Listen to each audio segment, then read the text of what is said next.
Chapter 4. Ellen Rides Again. The arrival of spring meant different things to different people. To Mrs. Tebbits, it meant spring cleaning. To Mrs. Allen, it meant planting seeds and setting out new flowers. To Ellen and Austine, spring meant something much more important. It meant no more winter underwear. The two girls were walking home from the library one warm spring afternoon. They felt light and carefree in their summer underwear. It was a wonderful feeling. It made them want to do something exciting. At the library, Austine had been lucky enough to find 2 horse books. "I wish I could ride a horse sometime," she said. "Haven't you ever ridden a horse?" asked Ellen. "No, have you?" Austine sounded impressed. "Oh, yes," said Ellen casually. "Several times." It was true. She had ridden several times. If she had ridden twice, she would have said a couple of times. 3 was several times, so she had told the truth. "Where? What was it like? Tell me about it," begged Austine. "Oh, different places." That was also true. She had ridden at the beach. Her father had rented a horse for an hour and had let Ellen ride behind him with her arms around his waist. The horse's back had been slippery, and she had bounced harder than was comfortable, but she had managed to hang on, and she had ridden at Uncle Fred's farm. Uncle Fred had lifted her up onto the back of his old plow horse, Lady, and led her twice around the barnyard. Lady didn't bounce her at all. And then there was the other time when her father had paid a dime so she could ride a pony around in a circle inside a fence. It hadn't been very exciting. The pony seemed tired, but Ellen had pretended it was galloping madly. Yes, it all added up to several times. "Why haven't you told me you could ride?" Austine demanded. "What kind of saddle do you use?" Austine knew all about different kinds of saddles because she read so many horse books. "Oh, any kind," said Ellen, who did not know one saddle from another. "Once I rode bareback." That was true because Lady had no saddle. "Golly," said Austine. "Bareback?" Ellen was beginning to feel uncomfortable. She had not meant to mislead Austine. She really did not know how it all started. "Oh, Ellen, you have all the luck," explained Austine. "Imagine being able to ride horseback, and even bareback, too." "Oh, it's nothing," said Ellen, wishing Austine would forget the whole thing. But the next day at school, Austine did not forget about Ellen's horseback riding. She told Linda and Amelia about it. They told Barbara and George. Barbara and George told the other boys and girls. Each time the story was told, it grew. Even Otis was impressed, and he was a difficult boy to impress. When the girls started home after school, he was waiting on the edge of the school grounds. He had a piece of chalk and was busy changing a sign from bicycle riding forbidden at all times to bicycle riding bidden at all times. Otis crossed out the 4 every time he had a chance, but the rain always washed away the chalk marks. "Hello, Ellen," he said, walking along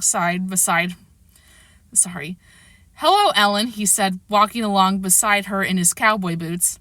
Since Christmas, Otis had worn boots instead of Oxfords. He was not wearing spurs today. Miss Joyce had asked him not to wear them to school. Ellen and Austine ignored him. Otis kicked at the grass along the edge of the sidewalk. "Say, Ellen, is it true you ride a lot, even bareback?" "Of course it's true," said Austine.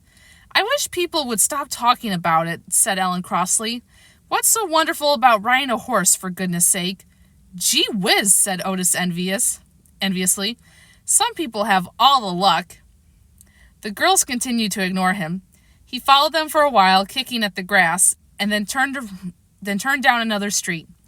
When the girls came to Austine's house, they found Mrs. Allen on her knees beside a flat box of pansy plants. She was taking them out of the box and setting them into a border along the driveway. "Hello there," she said. "Since tomorrow is Memorial Day and there isn't any school, how would you like to go on a picnic?" Ellen did not say anything. She thought Mrs. Allen meant her too, but she was not sure. She hoped so. That was the trouble with the word "you." Sometimes it meant one person, sometimes it meant a lot of people. Maybe Mrs. Allen was talking to Austine and not to both of them. Mrs. Allen said, "Ellen, I have already asked your mother, and she says you may go." Thank you. I'd love to. Maybe a picnic would make Austine forget about horses. And if they went on a picnic, Austine couldn't come to Ellen's house to play and perhaps say something about horseback riding in front of Mrs. Tebbits. Ellen was worried about what her mother would say if she found out how Ellen had exaggerated. Where are we going? Asked Austine. We're going to drive out toward Mount Hood. The rhododendrons are beginning to bloom, and I thought it would be nice to see them blooming in the woods. The next morning at 10 o'clock, Ellen ran down Tillamook Street and around the corner to Austine's house. For her share of the picnic, she carried 8 deviled eggs carefully packed in a cardboard box. Mr. Allen was backing out the car. Mrs. Allen sat in the front seat and Austine in the back. Hop in, said Mr. Allen. Bruce isn't going with us. The Boy Scouts are marching in a parade. Ellen was glad that she and Austine could each sit by a window. That made it easier to look for white horses and to play the alphabet game. The first one to see a white horse got to make a wish. Ellen was going to wish Austine would forget about her horseback riding. The girls always played the alphabet game when they took a car ride or when they rode in a car. Each watched the signs on her own side of the road for the letters of the alphabet. Each letter had to be found in order or it did not count. The K in a Sky Chief gasoline sign could not be used unless a J had already been seen. The girl who had a Burma shave sign on her side of the road at the right time was lucky because it contained in the right order both U and V, 2 hard letters to find. The game went quickly at first because there were lots of signs, but as they neared the mountains, the signs became more scarce. Ellen was looking for a Texaco filling station for an X when Austine shouted, "Look, a white horse! I've got dibs on it!" She shut her eyes to wish. Ellen was sorry she had not seen the horse first. She needed a wish. Finally, both girls were down to Z. By then, the car was winding along the mountains. "Z!" shouted Ellen. "I win!" There was a sign by the bridge that said Zigzag River. "That's all right," said Austine generously. "I'm going to get my wish." It was a few more miles along the highway that Austine saw the horses. "Look, Daddy! Horses for rent! 50 cents an hour! Please stop," she begged. Mr. Allen drew over to the side of the road, near some horses in a makeshift corral. Austine scrambled out of the car and ran to the horses while the others followed. "Daddy, please let us go horseback riding. All my life I've wanted to ride a horse. Please, Daddy. You and Mother could go on and look at the rhododendrons and come back for us." "Would it be safe for the girls to ride alone?" Mrs. Allen asked the man to the horses. "Please, Mother," begged Austine. "Make my wish come true." "Sure, kids do it all the time," answered the man. They ride up that dirt road as far as the old sawmill and turn around and come back. The horses know the way. Takes about half an hour. Roads run right through the highway. "They won't be thrown from the horses?" asked Mrs. Allen. "From these horses?" said the man. "No, lady. These horses worked at a riding academy for years." "You're sure they're gentle?" "Yes, ma'am. Gentle as kittens." "The girls could hang on to the saddle horns," suggested Mr. Allen. "Oh, Daddy, you aren't supposed to hang on onto the saddle horn. Only the tenderfeet do that. We'll be safe because Ellen has ridden a lot, and I know all about riding from books." Ellen wished Austine would keep still. She was not at all sure she wanted to ride, especially without a grown-up along. "I suppose it would be safe to let the girls ride for half an hour," said Mrs. Allen. "We could walk along the dirt road and look at the rhododendrons while they rode. That way they would be within shouting distance." "All right, girls, which horses do you want to ride?" asked Mr. Allen, taking a handful of change out of his pocket. Ellen thought she had better act brave, even if she didn't feel that way. "The spotted horse is nice, but I think I'd rather have the brown one over in the corner of the pen." She thought the brown horse looked gentle. "I'll take the pinto on this side of the corral," said Austine, glancing at Ellen. "Oh dear," thought Ellen, "I've said the wrong thing. I wish I'd read some horse books." Austine watched eagerly and Ellen watched uneasily while the man saddled and bridled the two horses. "Okay, kids," he said. Ellen walked over to the brown horse and patted him gingerly. He seemed awfully big when she stood beside him, but he looked down at her with large, gentle eyes, and Ellen felt braver. The man held out his hand, palm up. "Oh, I wonder if he wants me to give him some money," thought Ellen. "It must be that, but I'm sure Austine's father paid him. Or maybe he wants to shake hands. A sort of farewell." "Come on, girlie, step up," said the man. "Don't be scared. Brownie isn't going to hurt you." "My goodness," thought Ellen. "I guess he expects me to step in his hand. I suppose it's all right. His hand is dirty anyway." She put her foot into his hand, and he boosted her onto the horse. The ground seemed a long way below her, and Ellen had forgotten how wide a horse was. The man shortened her stirrups and then helped Austine onto the pinto. Ellen patted Brownie on the neck. She was anxious to have him like her. If only she had a lump of sugar in her pocket. "Look!" cried Austine. "I'm really on a horse." Ellen knew she was expected to take the lead. "Giddy up," she said unnecessarily. Brownie did not move. The man gave each horse a light slap on the rump. They walked out of the corral and ambled down the dirt road as if they were used to going that way. Austine's mother and father followed on foot. Ellen carefully held one rein in each hand. As she looked at the ground so far below, she hoped Brownie wouldn't decide to run. "I'm going to call my horse Old Paint, like in the song," said Austine, who never missed the Montana Wranglers on the radio and knew all the cowboy songs. I wish I'd worn my cowboy neckerchief." "Yes," said Ellen briefly. She didn't feel like making conversation. When Austine's horse moved in front, Ellen took hold of the saddle horn. It wasn't so much that she was scared, she told herself. She just didn't want to take unnecessary chances. "I wish we'd worn our pedal pushers," said Austine. "It's sort of hard to feel like a cowgirl in a dress." "I wish we had too." Maybe this wasn't going to be so bad after all. The horses seemed to know the way, and Ellen found the rocking motion and the squeak of the saddle rather pleasant. She was even able to look around at the trees and enjoy the woodsy smell. Then when they had gone around a bend in the road, Brownie decided it was time to go back to the corral. He turned around and started walking in the direction from which they came from. "Hey!" said Ellen anxiously. She pulled on the right rein, but Brownie kept going. "Stop!" she ordered more loudly this time. "What are you going that way for?" asked Austine, turning in her saddle. "Because the horse wants to," said Ellen crossly. "Well, turn him around." "I can't," said Ellen. "He won't steer." Austine turned Old Paint and drew up beside Ellen. "Don't you know you're supposed to hold both reins in one hand?" Austine was scornful. Ellen didn't know.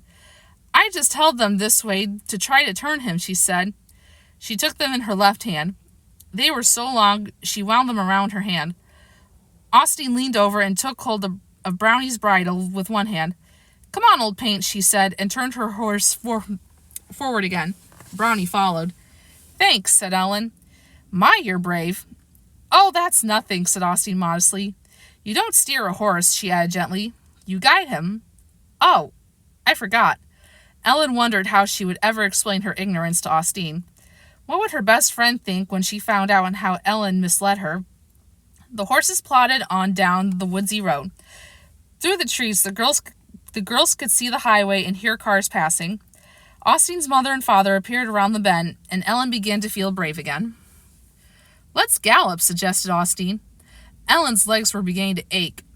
"How do you make them gallop?" "Dig your heels in," said Austine. "Oh, I wouldn't want to hurt the horse," said Ellen. "You won't hurt him, silly. Cowboys wear spurs, don't they?" Ellen timidly prodded Brownie with her heels. Brownie ambled on. Austine dug in her heels. Old Paint began to trot. At first Austine bounced, but soon she rode smoothly. Then her horse began to gallop. When Old Paint galloped, Brownie began to trot. Ellen began to bounce.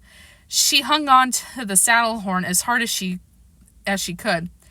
Still she bounced. Slap, slap, slap. Her bare legs began to hurt from the rubbing against the leather of the saddle flap. Slap, slap, slap. "Goodness, I sound awful," she thought. "I hope Austine doesn't hear me slapping this way." Austine's horse, after galloping a few yards, slowed down to a walk. "Whoa, Old Paint!" cried Austine anyway, and pulled on the reins. Old Paint stopped, and Austine panted a minute. "I did it, Ellen," she called. "It was just a few steps, but I really truly galloped. I hung on with my knees and galloped just like in the movies." "Whoa!" Ellen's voice was jarred out between bounces. Brownie trotted on. Slap, slap, slap. Austine began to laugh. "I could see trees between you and the saddle every time you go up. Oh, Ellen, you look so funny." Slap, slap, slap. Ellen didn't think she could stand much more bouncing. It was worse than being spanked. "Ellen Tebbits, I don't think you know a thing about horseback riding." "Whoa, whoa, whoa!" When Brownie reached Old Paint, he stopped. After Ellen got her breath, she gasped, "I do too. It's just that the other horses I rode were tamer." The horses walked on until the road curved down the edge of a stream. "Oh, look, there's a bridge," explained Ellen, looking up. "I guess the highway crosses to the other side of the stream," said Austine. "I wonder if the poor horses are thirsty." There was no doubt about Brownie's wanting a drink. He left the road and picked his way down the rocky bank to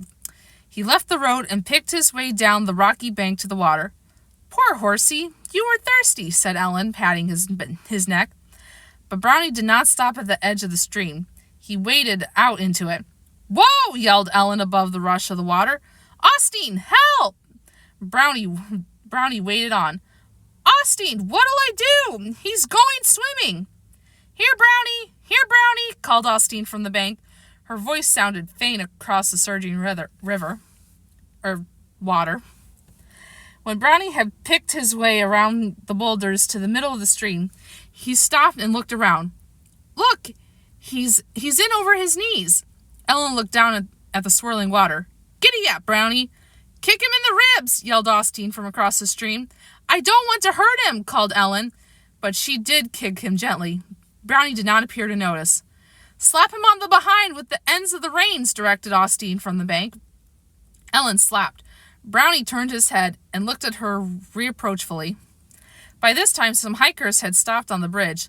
Looking down at Ellen, they laughed and pointed. Ellen wished they would go away. Brownie lowered his head to drink. Because Ellen had the reins wound around her hand, she could not let go. As she pulled forward, the saddle horn poked her in the stomach. "Oof," she said. Hanging over the horse's neck, she clung to his mane with one hand while she unwound her other hand. Brownie looked at her with water dripping from his chin. Ellen thought it was his chin. Maybe on a horse it was called something else. Austine broke a branch from a huckleberry bush that grew out of an old log on the edge of the stream. She waved it toward Brownie. "Here, horsey! Nice horsey!" Brownie glanced at her with mild interest. "Oh, go on, Brownie," said Ellen in disgust. She kicked him hard this time. Brownie looked at her sadly and swished his tail. A couple of cars stopped on the bridge, and the occupants looked down at Ellen and laughed. "Yippee!" yelled one of the hikers, and everyone laughed. "Ride him, cowboy!" "Do something, Austine!" Ellen called across the water. "Our half hour must be nearly up." "Maybe I could ride back and get the man who owns the horses," Austine yelled back. "No, Austine, don't leave me here alone," begged Ellen. Maybe I could get off and wade. I don't think the water would come up to my shoulders." "The current's too strong," called Austine. "And anyway, we're supposed to bring the horses back. You can't go off and leave Brownie." Austine was right. Ellen knew that she couldn't leave Brownie. She might lose him, and the man would probably make her pay for him. At least she thought he would. She had never heard of anyone losing a horse, so she wasn't sure. "I can't stay here forever," she called. "Mother and Daddy should catch up with us in a minute," Austine called. "They'll know what to do." That was just what was worrying Ellen. She didn't want the Allens to see her in such a predicament. What would they think after Austine had told them she had ridden before? Maybe they had wandered off to look at rhododendrons and were lost in the woods by now. Still, Brownie did not move. Ellen wondered what it would be like to try to sleep on a horse. Again, she wished she had brought some lumps of sugar. She could have eaten them herself when she became hungry. One of the hikers climbed down the bank to the edge of the water. "Need some help, little girl?" he called. "Oh, yes, please," answered Ellen gratefully. Jumping from boulder to boulder, the man drew near her, but he could not get close enough to reach Brownie's bridle. "Throw me the reins, little girl," he directed. Ellen threw them as hard as she could. They fell into the water, but the man grabbed them as the current carried them toward him. "Come on, old fella," he said, pulling at the reins. Meekly, Brownie began to pick his way around the boulders toward the bank. "Oh, thank you," said Ellen when they had reached dry ground. I guess I would have to stay out there all day if you hadn't come for me." "That's all right," said the man. "The trouble is, you let the horse know you are afraid of him. Let the old nag know you're boss, and you won't have any trouble." "Thank you. I'll try," said Ellen, taking a firm grip on the reins. "Goodbye." Just then, Austine's mother and father appeared around the bend in the road. "Enjoying your ride, girls?" asked Mr. Allen. "Oh, yes," said Austine. "We just stopped to give the horses a drink." "It's time to turn back now," said Mrs. Allen. "All right, Mother," said Austine. The girls headed their horses toward the corral. Ellen was so embarrassed she didn't quite know what to say to Austine. What would Austine think of her after this? Would she tell the kids at school? Finally, when Austine's mother and father were a safe distance behind, Ellen said in a low voice, "I guess I didn't know quite as much about horseback riding as I thought I did." "Your horse was just hard to manage, that's all," said Austine generously. "Austine," said Ellen timidly. "What?" "You won't tell anybody, will you? You won't tell that Otis Spofford what happened, will you?" Austine smiled at her. "Of course I won't tell. We're best friends, aren't we? It'll be a secret like the underwear. Giddy up, old paint." "Thank you, Austine," said Ellen gratefully. "You're a wonderful friend. And you know what?